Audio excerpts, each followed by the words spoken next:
Hello, welcome to Movember, mate. Good afternoon. It's James. Me, Andy. We are doing the board game Campaign for North Africa. We're playing it, the whole thing. That's what War with the Maid is.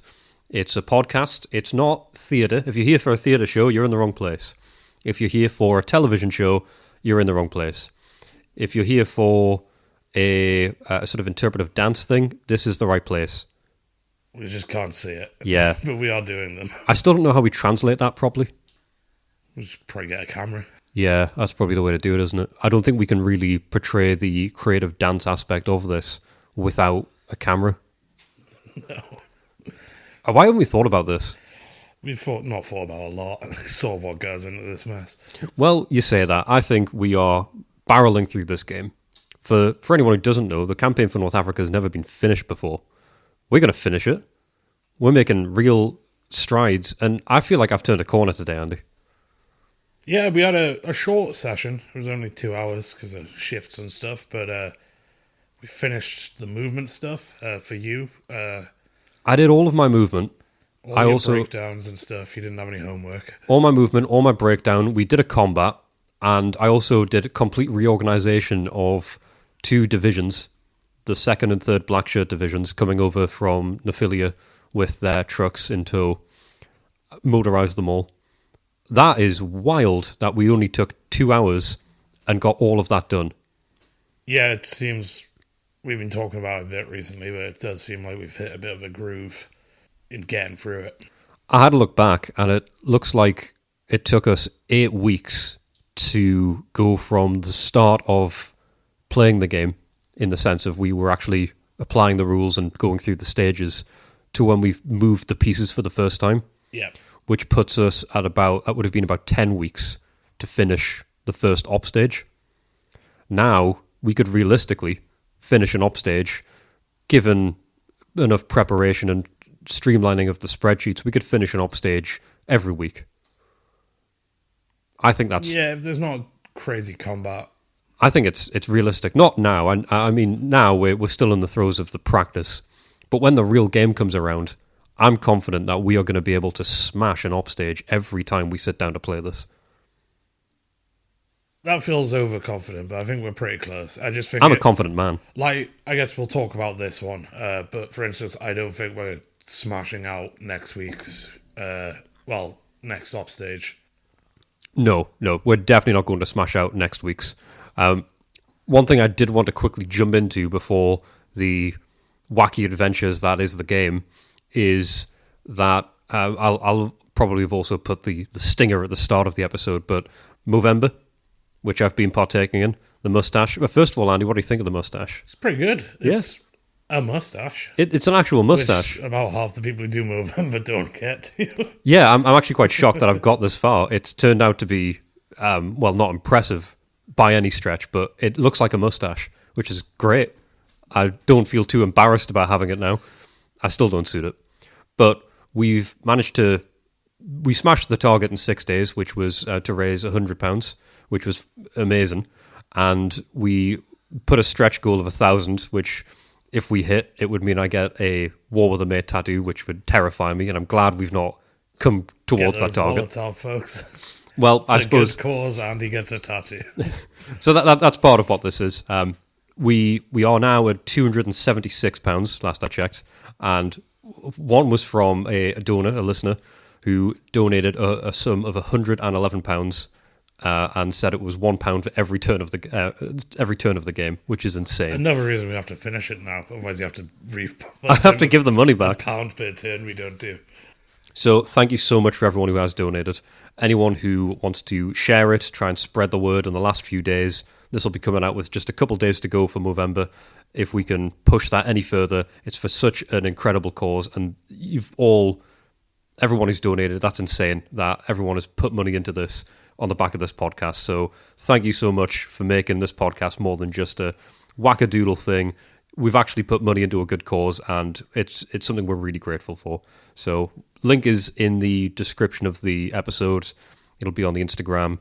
By all means, share it, talk about it, look out for your friends, look out for yourselves, and let's let's just spin it back around to the game. Let's pivot away from that. Also, keep an eye out on Instagram for that final mustache shot. Yes, I did post one when we hit the 100 pounds of what was the mustache at the time. I'll put up a comparison at the end of the month so you can see how it was, how it is. And I don't know if I shave it all off at the end. It's up to you. Yeah. I think you keep it. I'm not keeping the mustache. I think you should keep the mustache and then you should do mutton chops. Ooh, maybe next time. Then you look sort of like a general from more World War One than World War Two. Yeah, that's more World War. That's more Civil War, American Civil War. Yeah. I feel like they've got a real mutton chops vibe going on. Maybe next year I'll do mutton chops. Mutton chop Movember. Or just sideburns. Sideburns. Like I'll shave. Sideburn September. I'll shave my hair. I'll shave my facial hair. I'll shave my eyebrows. Just sideburns. Oh, that's a strong look. Yeah, I'm a strong man. I don't know. I feel like my diet makes me frail. I had a Huel today. God damn it. I guess we'll not get too much into that, but I had a Huel. Just so you all know, I am still on that. Anyway, we've digressed. I've digressed. The game. So today, as we said, it was mostly my movement. I started off by reorganizing the second and third black shirt divisions. Yep, because they'd just come in from off board in Tripoli and Tripolitania. Yeah, last op stage they arrived in Nephilia, which is pretty much the most western point of the board, and this op stage I got to move them. As part of my organisation phase, which I had to polish off, I've put a bunch of trucks on them. They are now fully motorised, both divisions, and I've zipped them along. They've made some decent progress. 39 hexes is what they can move with that, which is swell. Well, they could move 40. I moved them 39. Yeah, I don't want to. Roads are half. Yeah, roads are half, and they have 20 CPA when there's infantry in them. And I stopped at 39 because there's a town there, a village, and that means unlimited water. I love that. And if you're on maps B and C at the moment, those wells have refilled as well, which is great. It's handy for you. Yeah, I'm still angry about that. About what? Well, I guess one, that you ruled that in the first place, and two, that we spent a whole week talking about how it was a sandstorm when it was actually just rain. Yeah, that one was not great, especially coming off the back of the logo being wrong. Yeah, that's sort of two pretty fundamental mistakes in a row. Yeah, you know what? It's really fucking ballsy of me to come on this mic and say that we're going to start smashing out an op stage every week when we play the game in full, when we can't even get the logo right or the weather. Yeah, we might need to rate it in a bit to make sure we're doing things correctly. Yeah, maybe I'll dial that back a little bit. The confidence is there, but it needs to be appreciated, but it needs to be more subtle and humble than brave. Yeah. So yeah, we'll temper our expectations. But the black shirts, fully outfitted with trucks, ready to roll out onto the front. Is it Benghazi where they are roughly? No, they're still quite away. Benghazi. No, the black shirts. Yeah. No, they're still quite early on. Benghazi's further along than you might be thinking. Benghazi's on map A on the like hump of it, isn't it? Are you thinking of Bardia? Yeah, but Benghazi, it's still got a little way to go. They're only about halfway up on that sort of northern stretch. I always miscalculate how far away that is, because 39 hexes got them about halfway on the northern vertical. Right. So it's actually a lot more, because you have to sort of snake round on that map. Yeah, you're like, it's a bit of like a J. Yes. For James. Yes. That's why they made it that way. Where's the A? We need to find the secret A. Map A. It's not a secret though, is it? It's labelled A on the map. So you're getting those bad guys coming up? They are bad guys and they are coming up.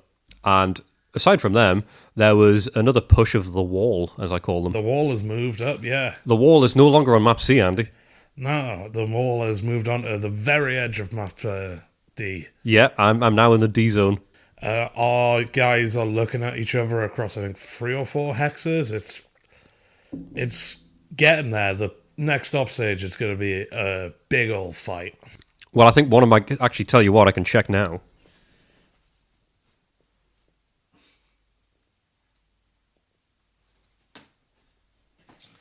Yeah, 2 hexes away. Oh, okay. So there is... I've kept them one hex outside a zone of control.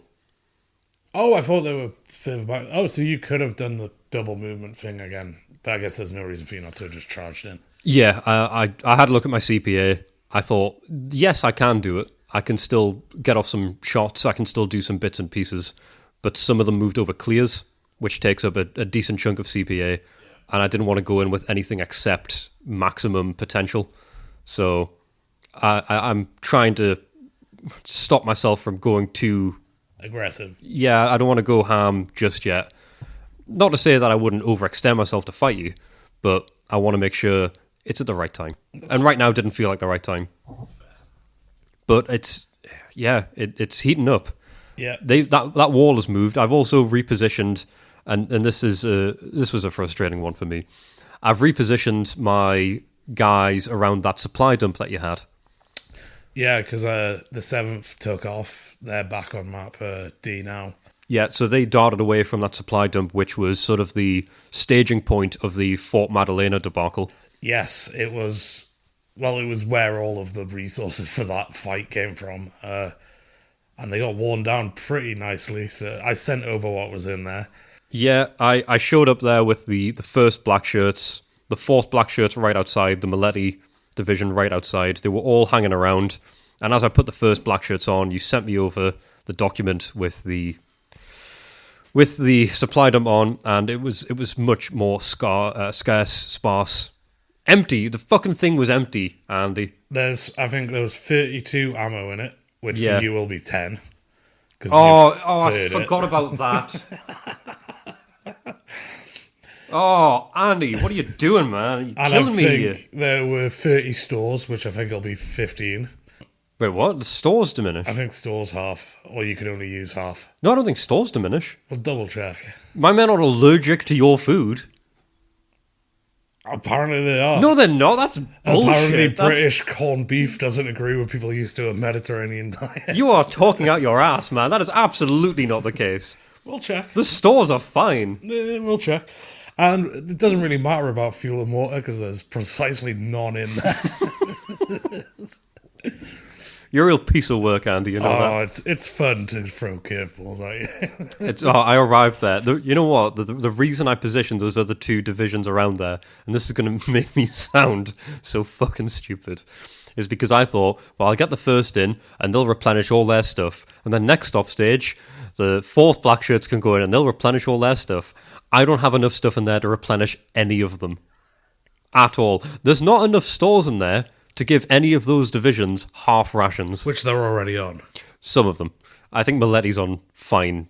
I think Maletti's fully fed. Okay, but the other 2 are... I think both black shirts are starving. I'd have to double check, but I'm pretty sure both are on half rations. So they can't attack or do anything? They can, they just can't... No, if you don't get sufficient food, you can't. You can't enter an enemy zone of control willingly, I believe it is. Yeah, which is attacking. Well, it depends on how you see it. Like that. Don't throw your definitions at me, all right? Let's not get lost in the semantics. This laissez-faire attitude towards semantics cannot continue because the game is semantics. It's fine for me to shrug it off. I'm just a happy-go-lucky scamp who's making his way through the desert and thought he was going to feed all his men, and then you ruined my day. You know what I've learned from reading about deserts? They kill happy-go-lucky scamps. Then I am in Unless extreme you danger. prepare with extreme caution, they will kill you. Well, I've not done that, so I'm in grave danger. That's really bad news for me. So I moved them around that position, and then the last bit of movement I had, I did move the 60-second Mamara, who were kind of just hanging around. I moved them back up in the middle. They moved sort of... Did they go from the Magdalena group to the coast group? They went up to Magdalena from further south. Yes. I put them further south because I didn't know if the 7th were going to try and dart down and make their way down the southern end of the map. They were the ones in between Siwa and Magdalena. Yes, I put them down there just to try and hold a bit of defense. I moved them back up so they're in line with Madalena now. Yeah. So that was my last bit around there. And then I did move a unit on your go, actually, because the very start, we should say, was actually concluding combat from your move. Yes, there was one little bit left over. Libyan Tank Command, which is a shell division at the moment, they were engaged in combat with some of the only remaining truck bandits that you have. Yeah, the Royal Northumberland Fusiliers. Yes, those tinkers. Those mighty warriors. I was going to try and rebuke that, but I can't because the shell division were forced to retreat because they had one tow point of tanks and they had no ammo at all. So they had to actually retreat from these guys, which is just embarrassing stuff. Well, it's sort of fantastic for me because you take cohesion off the biggest thing, so even if you fill the shell in, it has -3 cohesion. Exactly. So they've now had to piss off towards the west.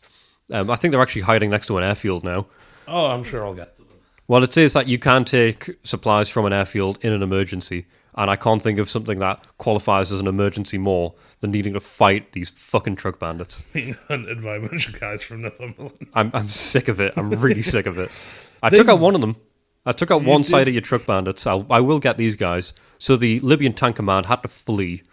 And on the back of that, I did move 5 different groups of guns right next door, basically filled in the slot where those guys had to run away from.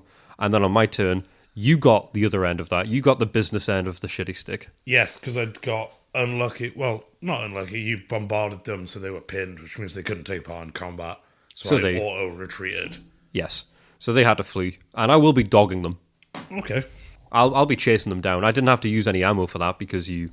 Well, I used the bombard. I used the barrage, yeah. That's 4 ammo. That's a lot of ammo. Yeah, well, what I did, instead of using all of them for close assault, I just amalgamated their ammo and used that for a single barrage with one of them. But I have 5 of those, so okay. I can keep this going for another 4 op stages. Okay. And I might. I mean, that's fine. What I'll probably do is try and find another unit who can come in and pincer you and actually just kill you. Because I'm worried if I keep on barraging you, will keep on getting away. Just got to hope you break down. Out of game. That's not going to happen. I don't know. I feel like you're on the edge these days. I'm a rock. You're not. You're such a fragile soul, Andy. You're crying now as we're speaking. It's emotional. Shouldn't be. I guess I'm insulting a friend. I guess that's probably pretty upsetting. Yeah, it hurts, man. I'm sorry. I didn't mean that. I'm a sensitive guy. I don't know that you are. I don't think you've got a soul. Wow. If I had a soul, that would hurt. No, you're wearing a yellow t-shirt. That means you're a coward. Yeah, yellow t-shirt with holes in it. Well, why's it got holes in? Super glue. What? I got drops of super glue on it, and then it hardens, and then when it bends too much, they like split in half. Okay. Next question: why do you have super glue on your t-shirt? I was trying to fix a pirate ship. Oh, this is the D&D pirate ship. Yes. I hope it is. I don't know what other pirate ships you'd have. Yeah, we have a big pirate ship for D&D. It's actually a really cool model. I like it a lot. Yeah. We should incorporate that into the campaign for North Africa. It's like half the size of one of the maps. How big would that make it? That would make it like... A hex is 8 kilometers. Each map is 32. It's like... I think it makes it something like maybe 400 times the size of Cairo. Cairo's like 3 hexes. But yeah, the mast on that got a little broken, so I was trying to fix it. Yeah, we use blue tack instead, I think. Yes. So I guess you put holes in your shirt for nothing. Super glue did not work. I don't know why they called it super. But yeah, I'm excited for the battle on the North Coast next op stage. I think that's going to be the decider. That could actually be the fulcrum on which this whole scenario is balanced. Yeah. Because that's all of our divisions. Yes, I've got 2 of them whizzing along from Nephilia, but realistically, if I get absolutely ruined in this fight, they're only going to serve to try and ward you off a little bit. They're not going to be... Take to Brook. Yes, if it goes really bad. Whereas if I manage to make a hard push, they are just going to be a hat on top of a hat. Because if I manage to thrash you...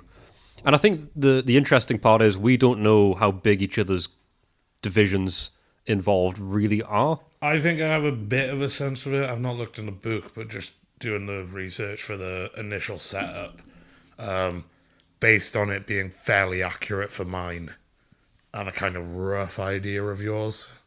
Do you feel confident going into this fight? I have a plan, and if it works, it will work. Do you think you have the numbers, or do you think you have the plan? Or both? You think you've got both? If a couple of things go right for me, which I'm not going to tell you what they are, That's fair. I won't pry on that. I could get all 4 of those divisions next upstage. That's interesting. I can only presume it revolves around air support to an extent. I mean, everything does to an extent. I'd be amazed if air support didn't play into that. I think some of it relies on the 7th swooping over from their position south. I think they would need to come in and reinforce. I think you're going to have to maneuver your guys, and I think if you do maneuver them, you're going to try and pincer my men in such a way that they can't retreat. Try and box them in against the coastline, and also bombard them with your naval assortment. I think those are the factors that I need to look out for. Yeah. And I know I've got my men in a position where you can bombard them. However, I'm counting on it. Oh, okay. And I'll not say much more than that, but I am counting on you bombarding them with your naval resources. Oh, you're going to try and take my fleet out? I have plans that rely on them being the target of this naval assault. Oh, okay. I don't know if that will be at all beneficial in the end, because that could mean that they just get obliterated. But I also have a bit of a plan. I'll be completely frank, most of my plan has revolved around trying to scare you off in a big game of chicken along this road. It's not really worked the way I hoped. That was kind of last op stage's gambit. Now I'm having to go and just sort of commit to the bit. So I've had to work a new plan out around that. Yeah. But I think I have a plan. Mine is sort of praying that I've got the numbers. And if I do have the numbers, I've got a good plan. If I don't have the numbers, I have a silly plan. Oh, okay. That's fun. And also, one thing I didn't move was the Saharans, because again, they're pinned. Yep, they're all nicely fucked up by planes. Yes, absolutely. So that sort of wraps up where we are. We have trucks to do, but that's sort of it. I had a little bit of breakdown of some tanks. I lost 4 tanks overall, because it was 10% on a few different groups. Yes. So I've lost a few tanks, but nothing that's too devastating. I can pick those back up at some point.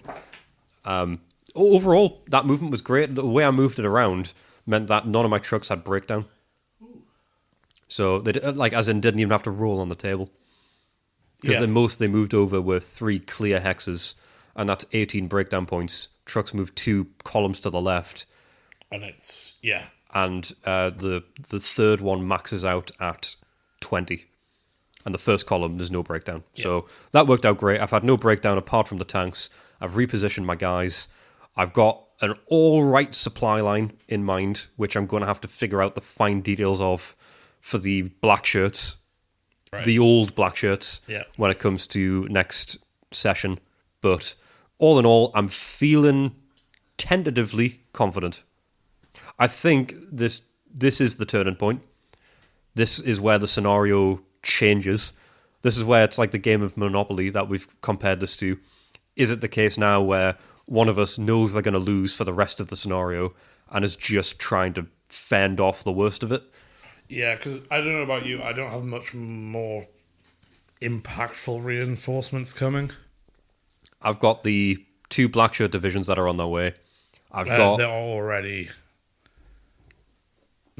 moving up. Yes. On the arrival track, do you have many more? Oh no, in terms of actual reinforcements, I don't think, I'll double check, but I don't think I've got any at all. Oh wow, okay. I've got planes. I don't think I get any actual reinforcement units during the scenario. I think I'm just stuck with what I've got. Yeah, what I've got out there is if it all sort of falls apart, I do have the 6th Australian Division, who've been mentioning the Operation Compass stuff, but they're in Cairo currently. Okay, so you've got 1 division up your sleeve. Yeah. I've got Tobruk's garrison, which is basically a division in terms of its scale. So I've got that as... Yeah, I don't really want to pull that out, though, because if I expose Tobruk like that, I'm sort of accepting I've lost to an extent. So if I have to pull them out, something's gone really egregiously wrong. Yeah. I've got a big cluster of divisions around the middle of the map, around Madalena. I just need to bring them into the front if I really want to make sure I solidify this, I think. I don't really want to do that, though. Yeah, well, they can't do anything at the minute. Yeah, we'll see how that goes. It's an important truck segment coming up. It is. It's always important. I hate Truck Day, but it's important. Yeah. Well, enough about the campaign for North Africa. Roll credits. Well, let's have a little look in the mailbag and see what people... Because we're people who talk about the campaign for North Africa, which is a board game that talks about the campaign for North Africa. What about the people who talk about us talking about the campaign for North Africa, which talks about the campaign for North Africa? It's too many levels of abstraction. It is. It's nested storytelling. And here's a nested story for you, Andy. We not only have something from the mailbag here, but we have an extra special revelation that came about today. We had a message from a listener. Oh, yes. And it's a pretty wacky one, because this message denotes the, I think, unraveling of a man's psyche. What seems to have happened, inadvertently on our part, is we've encouraged somebody, unfortunately, to buy the game. Now, that was never the intention, and we've made it quite clear that, yes, the game can be played, and yes, if you sit down and give it a go, you can probably do it too. We didn't mean buy the game, so... But more power to you. Yeah, more power to you. So I just want to say, Rick, I know you're listening. I'm really sorry that you decided to buy the game after listening to this, and I really hope it does not consume you wholeheartedly, because we're already silly for doing this. I wish you the best of luck, whether you're playing it or keeping it, but it's lovely that you sent that in, and best of luck with whatever you do with that game. Hopefully it's some sort of ritual sacrifice where you burn the game and free our souls from its captivity. I don't know if that's how it works, but probably not. We probably have to burn ours, but we need it. Yeah, I think that's how it works. It's like some sort of like vassal tied to our spirit. It's a phylactery. It is. We are liches, except we'll die like mortals. I imagine some sort of like coronary heart disease is probably what's going to get us. That our soul is somewhere else. But aside from that, we have emails that have been sent in, which we're incredibly grateful for, as always. Let's have a little look in this mailbag of ours. You got the first one for us? Let's have a little look-see. Who we got in here? We have Outlook loading. There we go. That's much better than Outlook loading. It's an email. It's an email from Jeff from Chicago. Hey. And Jeff's been in touch before, and Jeff is in touch once again and saying, "Howdy, guys. I ended up listening to episode 44 to 46 in succession during a car trip, so this is in reference to 2 of those 3 episodes. In one of these episodes, the idea was introduced that diss tracks should be more transparent. Yes, that's right, I did say that and I meant that. This immediately brought 2 things to mind for me. 1, that episode happened to be released on the day that Drake's lawsuit against his/Kendrick Lamar's label over Not Like Us, Not Like Us, was dismissed by the court. A meaningless coincidence, but it's still true. No, I like that. A meaningless coincidence? No, it's not. Did we pull some strings? Well, Andy, we can't say anything, especially with that celebrity on the couch. You'll blab to everybody. 2, although you reference Not Like Us in your Common Ground segment, the track you should have considered here was one Kendrick released immediately before that one, Meet the Grahams. The track is basically a monkey's paw wish for this Common Ground, where Kendrick Lamar addresses Drake's son, parents, alleged hidden daughter, and Drake himself directly to discuss what a horrible person Drake is alleged to be, and how everybody involved needs to either do better, in the case of the adults, or rise above, in case of the kids. While highly effective as a diss track, it's also a profoundly uncomfortable listen, so depending on your feelings towards diss tracks, maybe a little ambiguity mystery isn't really a bad thing. Fair enough, I think... That one, see, I became aware of this one when me and you were talking to our friend, Jurassic Park friend, about this particular Common Ground. Because that's what we do in our spare time. We talk about the Common Ground. The show, yeah. And he'd actually mentioned this song. Or you'd mentioned it to him. It came up at some point. It. I didn't know about this either until... And then not long afterwards, we got this email. So this seems like, the sort of careful what you wish for situation. Because I've had a look at this song, and it's pretty cutting. It's pretty brutal. I'm going to have to give it a listen. It sounds mean. It's very mean, but I think that is the intent. And I think, based on what I know of the beef, if I felt that way, I guess I see why he'd say this. I just don't know enough about the beef where I can precisely say whether or not it's warranted. And I don't want to take a side on a celebrity feud that I don't really understand, despite my common ground. It's in common ground, I'm allowed to say it. Outside of common ground, I need to be civil. Especially the allegations in that song. I guess that's another thing. I think the allegations about Drake are pretty strong. I don't want to weigh in something I don't understand. I don't want to be in trouble. Finally, episode 46's Common Ground discussed a Cameo-like app where people pay to send messages to celebrities and they get to witness videos of that celebrity's reaction to the video. Oh yes, Harangue. That was yours, yeah. Still looking for venture capital if anyone's out there. If anyone's considering that, please don't. Put your money somewhere good. To get around the horrific implications of where this idea will inevitably lead to, what if we instead proposed a common ground to this common ground, as well as the previously mentioned one? What if all celebrities who release diss tracks with hidden disses need to agree to have their reaction filmed and distributed for all previous and future disses in whatever beef between celebrities was occurring? It would basically be like a virtual take on the in-person rap battles for two people who either couldn't coordinate their schedules to do it live on stage, or who weren't quick enough on their feet enough to do it well. Now, I admit this common ground idea is half-baked and possibly nonsensical, but I hope you both take it in the spirit it is intended. As always, stay subtle, humble and brave, and keep up the excellent work. Jeff from Chicago. Well, Jeff, first of all, don't apologise for common ground being half-baked or nonsensical. I don't imagine any of ours have ever come across as anything beyond that. I think that's a fun twist on it, though. I like it. It's nice when our common grounds have common ground. Yeah. Especially when it's two common grounds coming together on a common ground. Yeah, it's the common ground of the common grounds. But yeah, just... You do realise that sets a precedent, which means there can eventually be a single common ground when all of them come together in a tournament-style that's battle. the last common ground, is the ultimate. We amalgamate them all into a single agreement. Stone statues, cats roaming free, big lights being weaker. Well, it's a bit like if you click the first link on every page of Wikipedia, you eventually get to the page philosophy, and then it just gets stuck in a loop. Yeah. So it's sort of like that. We're getting down to the purest common ground. Eventually we'll get there, and this is the first stepping stone in order to reach that. Yeah, we're Highlandering it. Yeah, there can be only one. Yeah. And so far it would seem the being only one is this use of harangue for rap battles. So there you go, Andy. Maybe there is legs on this idea. Maybe harangue is a rap battle platform. Harangue will see the light of day in some form. I hope harangue does not see the light of day in any form. I sincerely mean that. I'm just going to do it. I want some time off over Christmas. I'm just going to program the app. Spend the holiday season doing something nice. No. Stop creating a forum for cyberbullying of celebrities. I'm going to use Christmas to make the world worse. That just sounds like a very upfront description of what the Grinch wants to do.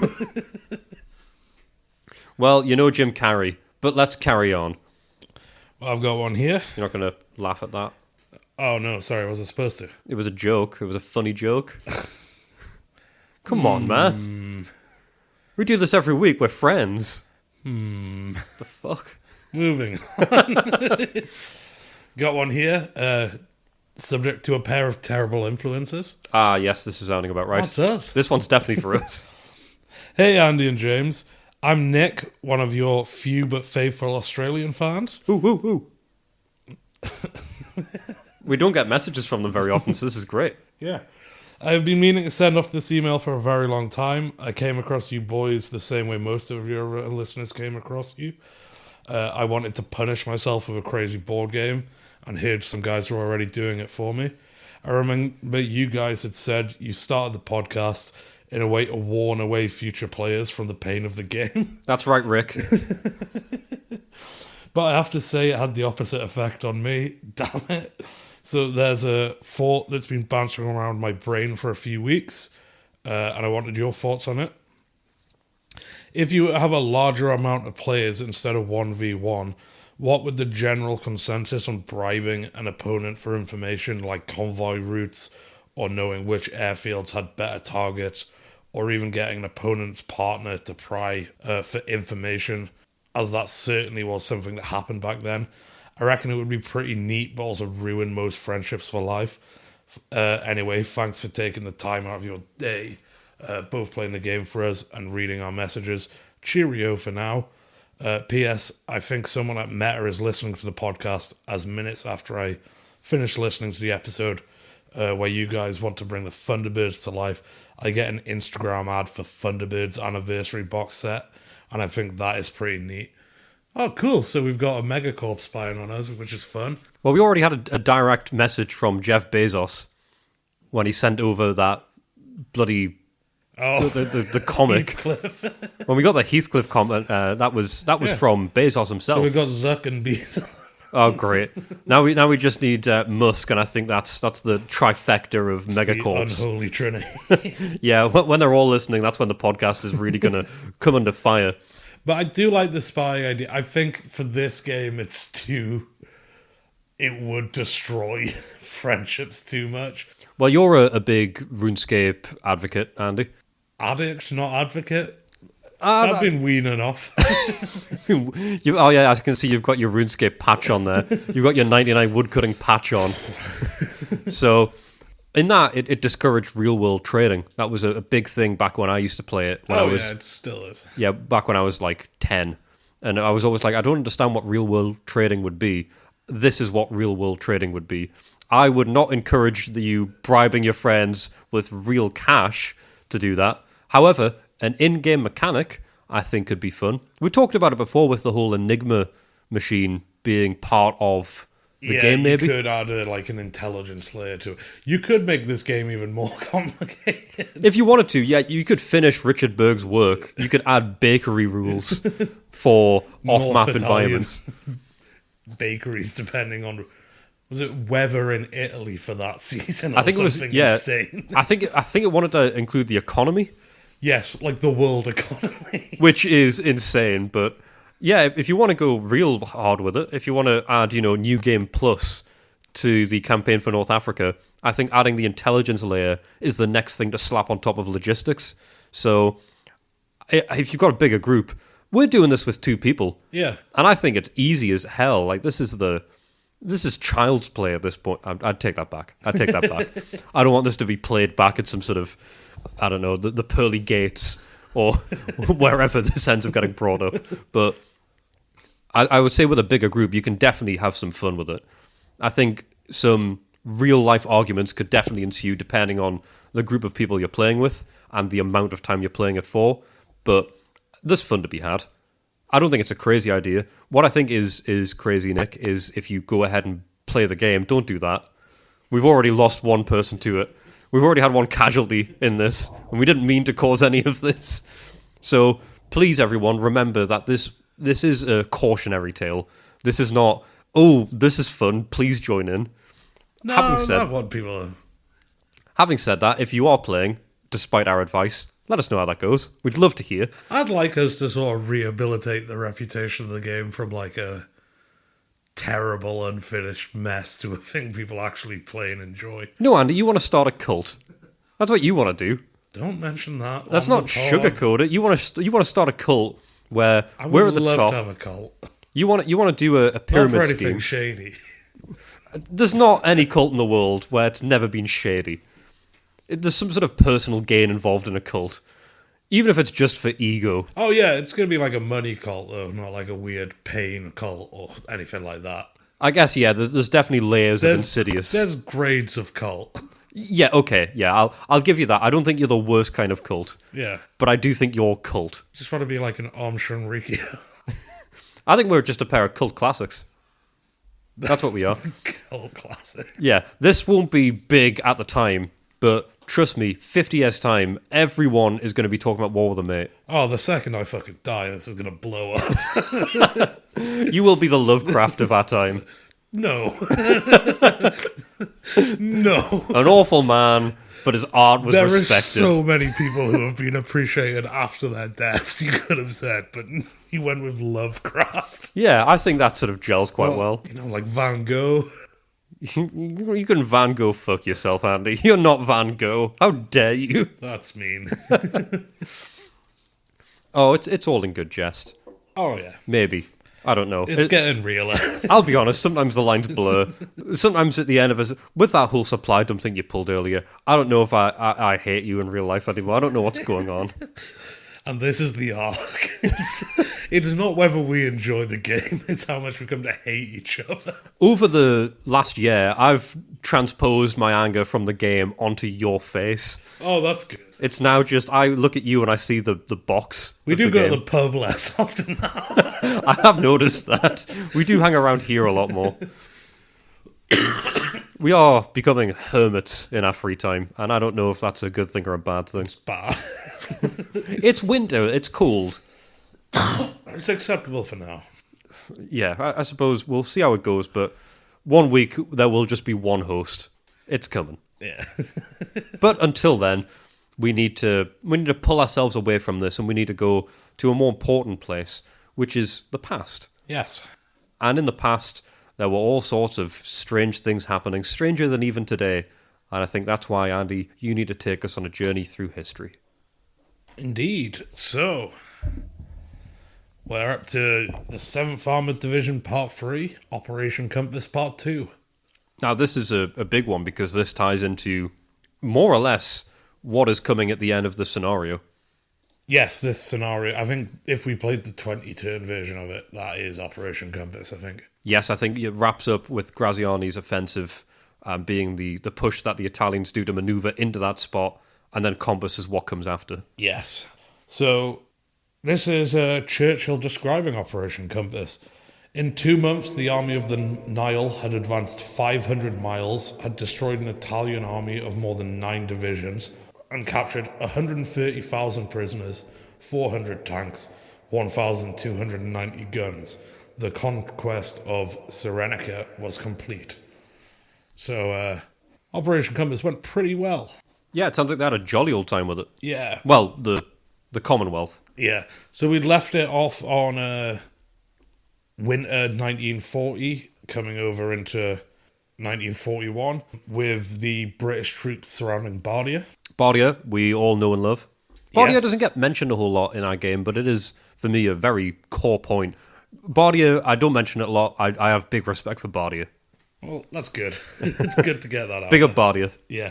So it's a bitterly cold winter, heavy rain, fog, and sleet, which to counter, they rush order 11,500 sleeveless jackets to the front. Oh, some gilets. Yeah, to go over their uniforms. But I had a gilet I used to play the game in. yeah, Where's that gone? why would I know? I left it here at your home. Then it's in a bin. You've been my gilet. Of course. So on the 1st of January, the Western Desert Force gets renamed to the 13th Corps. And as this is happening, the Navy and the RAF are bombing the port of Bardia, while the 7th Armoured Division move round Bardia to block the road to the west, cut it off from reinforcements. Part of the 7th, the 4th Armoured, who broke off to take on Sidi Omar, a fortnight earlier joined it with the Combi Force to patrol west of here. Annabelle Bergonozoli is the... That is butchered. I'm sure you've nailed that one. Oh, yeah. Well, Handley's got... he's the commander of Bardia's defences, and Handley has the nickname Electric Beard. Okay. He has a pretty impressive beard. You got a picture? I will get one and show you, but yes. It's not a crazy beard, but it's a very good one. Okay, It's okay. just a well-done beard. Anyway, Mussolini writes to him, I have given you a difficult task, but one suited to your courage and experience as an old and intrepid soldier. The task of defending the fortress of Bardia to the last. I am certain that Electric Beard and his brave soldiers will stand at whatever cost, faithful to the last. Electric Beard replies, I'm aware of the honour and have today repeated it to my troops. Your message, simple and unequivocal. In Bardia we are, and here we stay. So on the 3rd of January, the freshly named 13th Corps makes its move on Bardia. They open up with a barrage of 120 guns, followed by a feint to the south, while 2 battleships and 4 destroyers unleash on the northern parts of Bardia. The majority of the fighting is performed by the Australian, supported by Matilda tanks. In 2 days, the town is captured. Wow. They take 45,000 prisoners at the cost of 130 Australians killed and 326 wounded. So again, just disproportionate prisoners. Just disproportionate prisoners, and very much did not defend it to the last. There were 45,000 people defending it, and they took about 45,000 prisoners. They defended it for about 2 days and then gave in. Oh, yeah. So while the Australians are taking a moment to regroup and count their prisoners, the 7th head north, looking to repeat the pattern at Tobruk. Tobruk's a very valuable harbour, as we know. City's twice the size of Bardia. It's only garrisoned by 25,000 men, though. Having 25,000 men, it has a 34-mile-long perimeter, which is twice as long as Bardia's, which had double the troops. So they're spread thinner. Very dense. Yeah. Well, my Bardia garrison is actually moving along the wall. Yes. That's one of the moves that I've made. Well, I've taken them out. Probably serve you better than they did in Bardia. So, as well as the 25,000 men, they do also have elements of the Italian Navy there, such as the San Gregorio. Oh, dear. Yeah, which they've taken guns from and brought ashore to use artillery style, similar to, I guess, ABC and their ships in the Boer War. Yes, when they would just take them off and then use them to disproportionately attack. Yes, so they've done that. So after the 7th start to show up and encircle the city, Graziani sends Mussolini a message. This morning, the investment of the position by the enemy armoured vehicles has begun, after which the various episodes of the new drama are easily predictable. So not a lot of hope there for Graziani. The guy is just flailing. He's trying to stay above water. Yeah, this also, he must suck to have as a commander, because he takes an armoured unit and a division that would have been part of this defence and sends them further west before telling the town commander there will be no relief force. So he takes a bunch of the guys and then goes, no one's coming to help you. That's horrible. Yeah. So the Brits make contact with Tobruk on the 6th of January. They are struggling a bit at this point. You don't say. The Brits are. Oh. Not because of the Italians. Of course.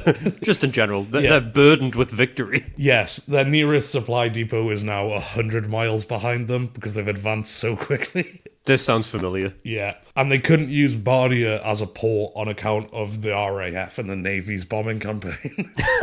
They've ruined their port. Yeah, so they do manage to set up a small supply depot at the border at Sollum, like the border of Libya and Egypt, but it's much smaller than Bardia even. It's so small you can't use it in our game. It's not like a... Well, I just had a few people there. That's where the wall was positioned before they just moved. Yeah. So they set that up. Because of these supply issues, the Brits decide to wait for a bit for the supply lines to catch up behind them and to have the infrastructure in place. This is because General O'Connor, his plans are already looking past Tobruk, and he wants his units to be properly supplied so they can react fast after Tobruk falls. Really thinking ahead. Oh, yeah. On the 19th of January, the RAF dropped leaflets on the town calling for the Italian surrender, but they're ignored. This has happened before, we've mentioned in a history segment. Yeah. It's such a scary thing to receive leaflets from the sky telling you to surrender. It's one, because it's just leaflets from the sky telling you to surrender, but it's also, that could have been a bomb. It could have already killed you. Yeah. This is a grace. Many of the 7th tanks and vehicles are on their last legs at this point, to the point where the 6th Royal Tank Regiment, which is part of the 7th, hands over all its remaining serviceable vehicles to the rest of the 7th, and then the men head back to Cairo because there's just not enough vehicles anymore due to like breakdowns and attrition. This doesn't stop the 7th and the Australians, though. On the night of the 20th of January through the morning of the 21st, the Navy move in again with 4 ships to start bombardment of Tobruk, while more ships lay off shore in wait, setting a trap in case the San Giorgio wants to retreat. The naval commander, in fact, asks permission to take the ship out, but Graziani puts orders against that, saying, so as not to deprive the fortress of the contribution of the San Giorgio's guns, and especially for morale reasons, since the departure of the ship would be harmful to land troops' morale if it would happen right at the moment the attack is underway. So they can't get that ship out even. The naval bombardment's backed up by the RAF, which serves two purposes, both bombing the town and positions there, but also the sound of the explosions covers the sounds of their tanks getting into position.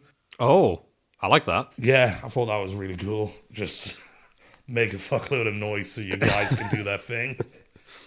Stealth tanks. Yeah. So during the night, sappers and artillery have cleared a path through the minefield that surrounds Tobruk. So at 20 to 6 in the morning, another huge artillery barrage opens the attack, and the Australians attack at first light. Over the next hour, they manage to create a mile wide hole in the perimeter. So, and at 7 a.m, 18 Matilda tanks are clear enough to join the assault. There's a big enough gap. So I'll just take a moment here to highlight another problem with the Italians' poor supply and the importance of radios. The bombing through the night by the RAF and the Navy has severed the phone lines in the town. And because they don't have enough radios, the Italian commander finds out about the attack at 8:30, which is 3 hours after it starts. Oh, wow. And that's a lot of time for things to go bad. In fact, it's enough time, well, for most of it. By 10:30, the Aussies have overrun 4 strongholds within the city and also taken out 6 of the 10 artillery positions. And I don't imagine that when you find out 2 hours to respond, that's not enough time. I think a guy on a horse told him. Oh my god. The guy's getting medieval messages. Yeah. So at 12, the Italian commander informs Graziani that they've lost the eastern half of the city. In response, Graziani sends 3 planes, which the RAF promptly shoot down. Just don't bother. 3 planes? Yeah. What were they hoping to do with that? I don't know. Was that just like a token gesture that he's still in the fight? Pretty much, yes. So, but at 6:30, the commander, whose name I can't say, the Italian commander... Wow, you've just completely given up on that one. Give it a go. Pitassi Manella? That seems like a fairly easy one to go for. There we go. Anyway, he orders his staff to surrender, but the Italian admiral didn't know about this and kept fighting, defending the harbour. So, and since Graziani's prevented him from going out, which actually does turn out to be a good move because he would get attacked by the Royal Navy, he sets about systematically destroying the harbour and its supplies. Because he's like, we're getting taken, I'm just going to not let this be useful to them. So as night falls, over half the city's been captured. And during the night, an important order is given, I guess for us with the game. That's the night that the order is given to scuttle the San Giorgio, and its ammo magazines are blown up to deny the British the ability to use it. So this is when it gets scuttled in Tobruk's harbour. Oh wow, so is Operation Compass before the game then? No. Oh, that's odd that it's already trapped in the harbour then. I guess it didn't leave, and because it would be the only Italian ship. So I wonder if they've shorthanded that so the Italians don't have like one ship for like naval combat, to add a whole naval combat system. Possibly. It's just odd that that would be part... Because I feel like the game does not shy away from having awkward spare pieces. No. So that's an odd one. Yeah, but the Italians did put up a slightly better defence here than Bardia, even with less people. They were slightly better quality of soldier, but it still only takes 2 days. Ends with the capture of 27,000 Italians, 200 vehicles, another 230 guns. The port of Tobruk also does manage to survive, which alleviates some of the 13th Corps supply problems. As supplies start to be brought in by boat, they dig additional wells and bring in water distilleries to set up in Tobruk. So they've really set that up as their like forward supply depot. I mean, it's a good spot to have in the game. It's a vast font of resource for me. Yeah. So having that far west, yeah, that's a crazy benefit. If you had that in the game now, the game is sort of over. Yeah. So yeah, I can see how that translates to being a massive stronghold to have. Oh yeah, and I think it's the sort of, it goes back and forward a couple of times because it's sort of once you get to Brook, you get the area around it in a lot of ways. You hold the border at that point, yeah. So from here, the 13th Corps start pushing further west. Just also to remind you again, this is a 5-day raid looking for opportunities and to push the Italians back to the border.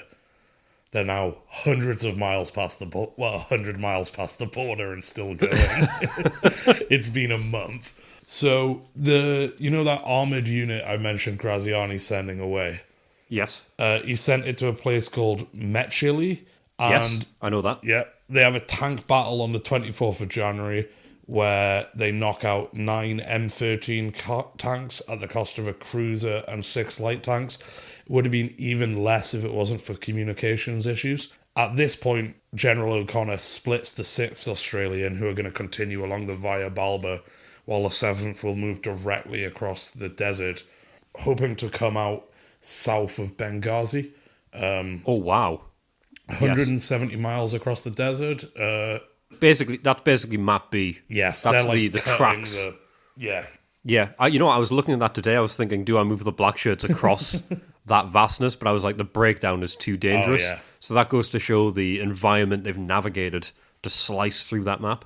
Yeah, and they're slicing through there because they want to cut off retreating forces from Benghazi, who have already started their retreat at this point. Wow. So they're really getting ahead of the game here. Oh, yeah. I will pick up the 7th and the Operation Compass. We'll finish Operation Compass next week. But yeah, that's the 7th and Operation Compass. Wow, that is some scary stuff. Oh, yeah. That's wildly terrifying because that move there, pushing along, you've essentially just described a march across the entirety of the game map.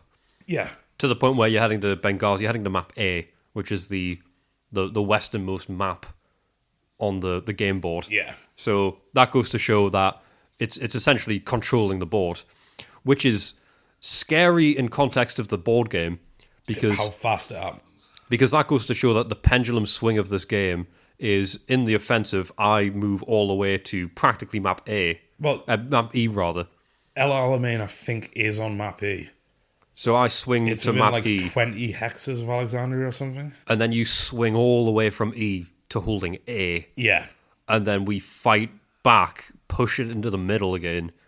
Then get to Alamein, then there's another fight. Like, Rommel comes in and pushes. I just can't see the board game going that way.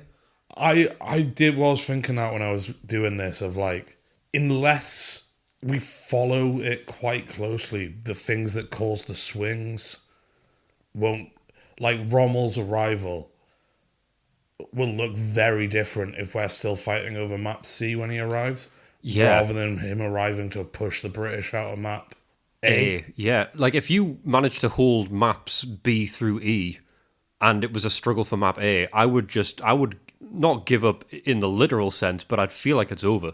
Yeah, I think it does. It will have a bit of, what do you call it, yo-yoing or whatever. In Mario Kart where you get the better items and stuff, the worse you are. Yes.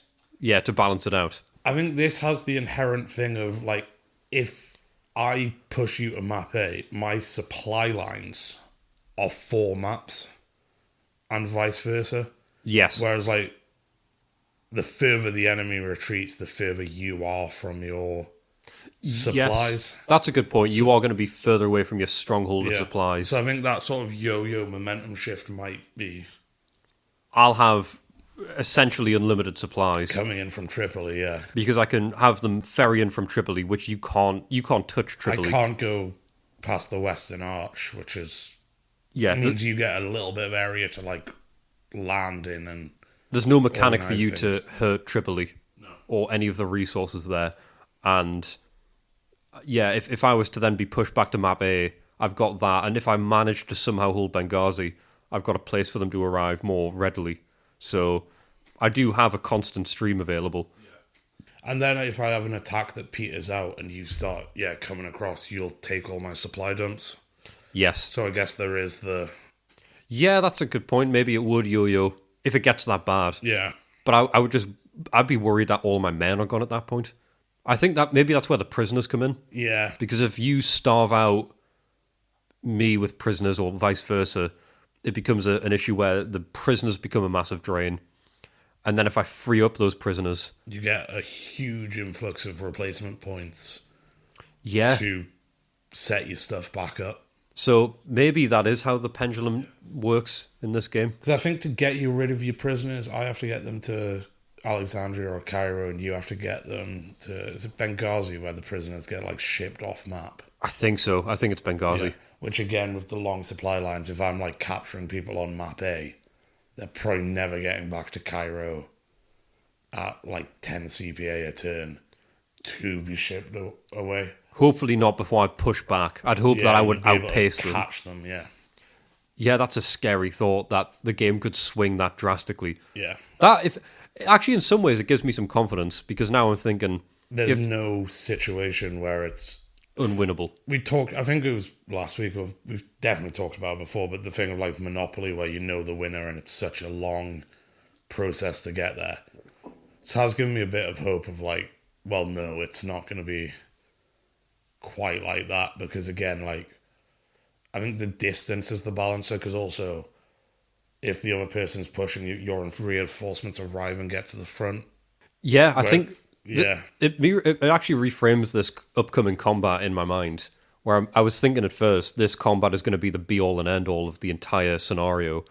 Maybe it could be, but it might not actually be. We've still got... If this takes the full turn, we still got 3 more turns to resolve things. Things could still swing again. Yeah. One of us could lose, and then by the end of the scenario, bring it back. We don't have a whole lot of reinforcements, so that will change things, but we could potentially still swing it. Oh, yeah. So I'm actually feeling a bit more... If anything, this history segment has given me some confidence that I can lose this upcoming fight and still win the scenario. Yeah. I just hope it doesn't come to that. I don't want to lose this. I don't want to lose this fight. I want to win this fight and win the scenario. Yes. That's the perfect situation. And there is a historical precedent for it. I guess. The historical precedent for this... You're the history guy, you know there is. The historical precedent for this is you get to about where you are and then get wiped off the map. Yes. I just need to hold it for the rest of the scenario. I'm telling you, the Saharans, they are my ace up the sleeve. If you stop bombing them... Probably won't. Well, you can't afford to keep on bombing them. I can't. No, you've got to bomb other stuff. Your plan for the next stop stage relies on you bombing other places. No, it doesn't. Yeah, it does. I'm just going to bomb them again. Please don't. Please don't. Just going to keep bombing them.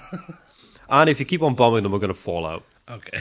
Which means... We're going to fall out. Well, I guess there's a way around the falling out. Okay.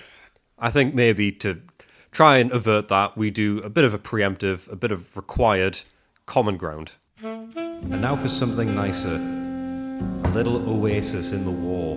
It's time for some common ground. I'm trying the intro for common ground. I'm recording.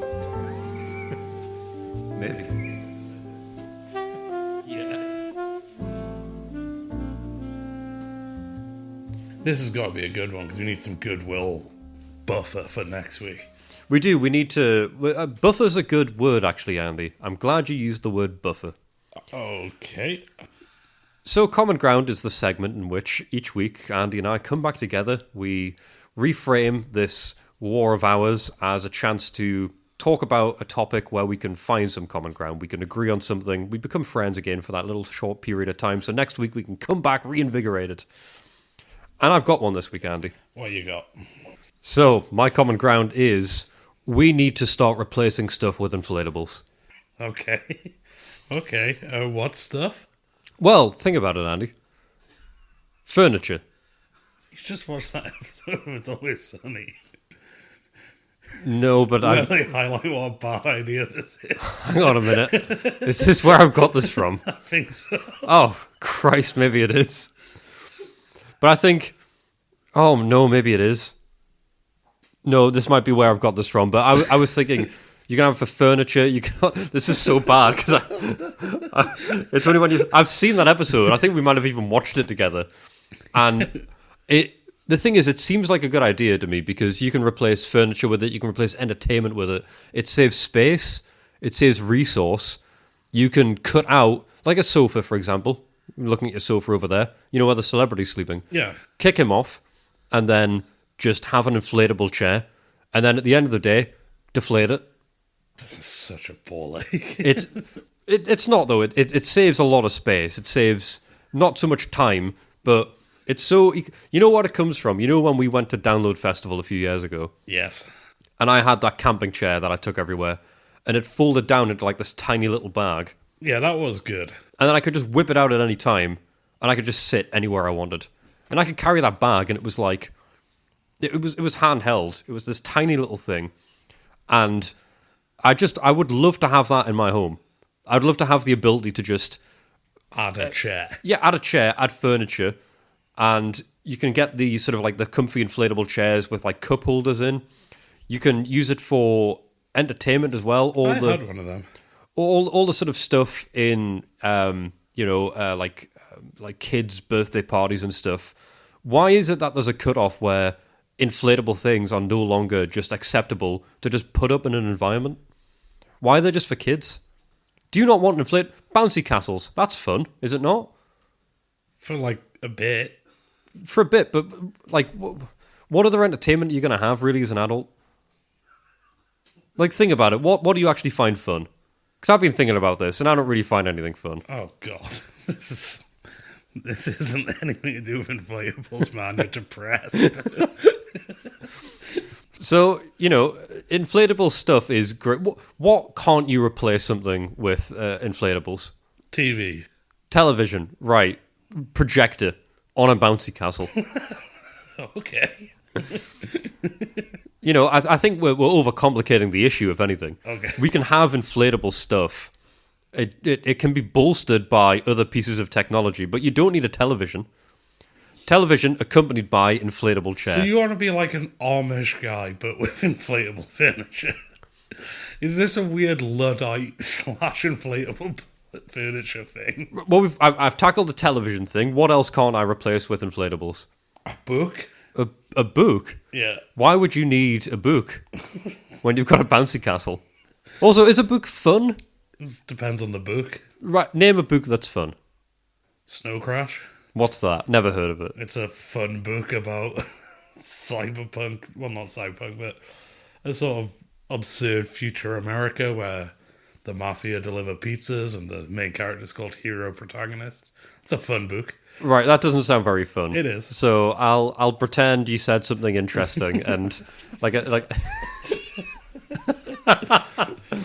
I'll pretend you said like the Witches by Roald Dahl.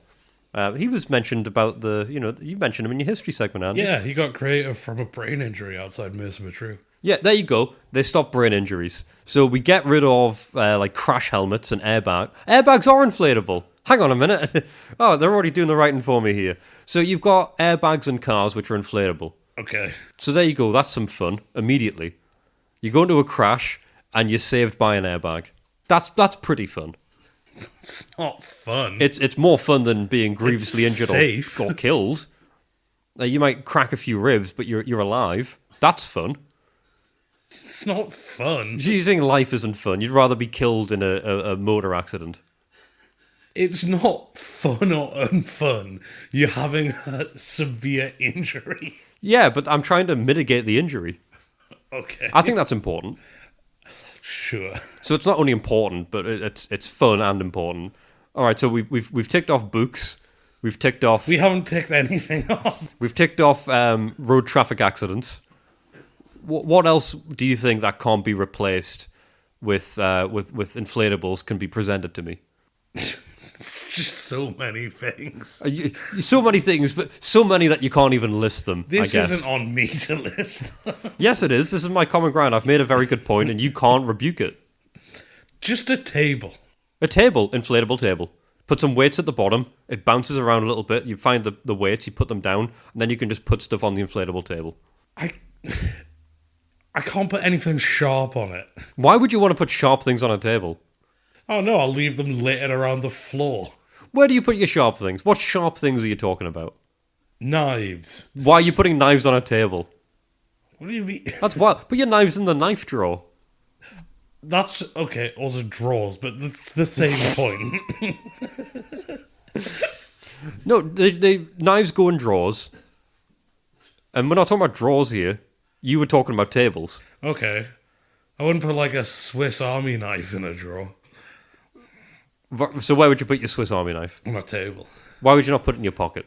It's meant to be on the go. I store it. Well, that's meant to be on the go. So now you're just being difficult. You wouldn't put a Swiss Army knife on the table. It's a multi-tool. What You if keep I it have with a you. shuriken? You are not. You're not a ninja. You're not a shinobi. All the more likely to like wildly brandish it and deflate everything I own. But that's a weapon, though. That's meant to be used in a combat situation. That's always going to destroy furniture. Can you just... The rooms you're picturing walking into is like, oh, cool.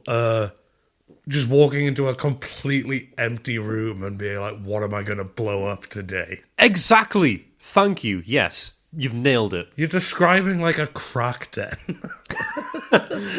Well, no, Just because... nothing in there except disposable furniture. Well, it's not a crack then, Andy, because you can't have needles around the inflatables. So if anything, this actually prevents criminal drug use. No, it just means they'll waste an inflatable. The inflatable is not better than heroin for a heroin addict. Yes, it is. You're telling me that a heroin addict would rather have no furniture and have heroin? Yes. You didn't let me finish. You didn't let me finish. Okay, sorry, go on. No, you've taken the wind out my sails. You've taken the air out my inflatables here. Just, what, you're saying a heroin addict would like heroin more than stuff? But yeah, exactly. Are you really saying that? Yes. In your heart of hearts, you believe that? Yes. I don't think you understand anything about inflatables or heroin. You really believe that? You're struggling to argue against this because you know it's a good idea. It's not a good idea. Name... Right, okay, right, quick fire. All right, I'm going to give you one opportunity here, Andy. Name 2 things that can't be replaced with inflatables, and I will give you rapid fire responses. Windows. Pass. A phone charger. Right, that's not fair. That's not fair at all. A rack to hold antique spears. Right, you don't have any antique spears. A taxidermied animal head on the wall. You could definitely do that. Balloon animals, you ever heard of those? Come on, Andy. Get with the Going program. into a nice wood-panelled office to see an inflatable desk and chair and a balloon animal head on the wall. But you're probably thinking of like bright, colourful balloons. You are, let's face it. You are. Okay, these are going to be classy, boring balloons. Yes, they're going to be very, very fashionable. They're going to be very trendy and modern, just sort of like sleek marble patterned balloons. I think that's good, is it not? Does that not fit with this ivory tower type vibe you're going for? Does this fit your agenda, Andy? No, it doesn't. Because what you're trying to do, push big furniture on me. You're trying to put phone chargers. Really? Phone chargers? That's wild. That's wild. Wow. All right. I think you've not really given much of an argument as to why this doesn't work. You haven't given an argument why it does work yet. I've made the suggestion. This has diverted so far from what you initially said. I said we should replace more things with inflatables. Which you didn't might say- have been able to argue, but you've somehow, in your defensiveness, said we should replace everything with inflatables. Well, so far, all I've found is you're an advocate for big corporations that produce phone chargers and crack dens. And I'm sorry, Andy, but those are 2 areas that I don't want to try and push for. Oh. I want to push for fun. I'm a big advocate of fun, enjoyment, and revitalizing childhood into the adult age. That's what I'm all for. I'm all for making things enjoyable. And you want to keep the crack den culture alive. You want to help Big Phone Charger make more money. Okay. And if that's how you sleep at night, then that's fine. But I will sleep quite happily on a nice inflatable airbed, knowing that my head isn't up in the clouds because of my ivory tower that I'm sleeping in. My head is on a soft inflatable It's pillow. resting on the floor because your bed is gradually deflated during the night. Well, it's a good way to make sure you get the right amount of sleep and you don't oversleep, because that is, if anything, just as bad as undersleep. Nope, not at all, but okay. I guess we can put your money where your mouth is. I assume you'll be getting rid of your bed and replacing it with an air mattress. Well, that's all the time we have this week for War with a Mate. But if you want to get in touch with us, you can get in touch with us at info@warwithamate, which is our email address, info@warwithamate.co.uk. Yep. Our website is warwithamate.co.uk, and our Instagram is just warwithamate. I am seeing out the end of Movember. If anyone wants to share the post, if anyone wants to contribute themselves, we're amazed at the contributions so far. Thank you so much. If you know an eccentric millionaire who would like a guy to get a tattoo, get in touch with them. I'm confident I'm not going to have to get the silly tattoo, and I'm really glad about that. We've raised good money, and I don't need to do something I'm terrified about. It's the perfect scenario for me. So let's knock that out. Let's not do that. So, from me, James. Me, Andy. Stay subtle, humble, and brave. In the deserts of your minds. And if you've got something in your house, replace it with an inflatable, and you'll thank me later for it. All right, thanks for listening.